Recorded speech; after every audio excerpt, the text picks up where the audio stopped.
Hello po sa inyong lahat, magandang umaga.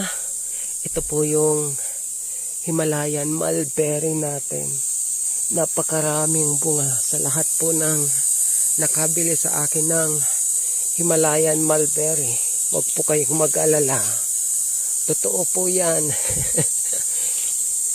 Ito po yung variety ng mulberry na napakahirap buhayin sa cuttings. Kaya ang ginagawa ko ay markot para short, tapos grafting. Kaya lang wala tayong rootstock, kaya markot na lang yung ginawa ko. Marami din dito. Ayan, ang ingay nung duli-duli. Dami yan.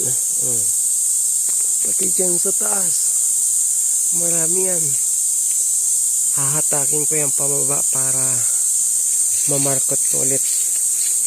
Mamarkot ko yung mga nasa taas. Ito pa. Bye-bye.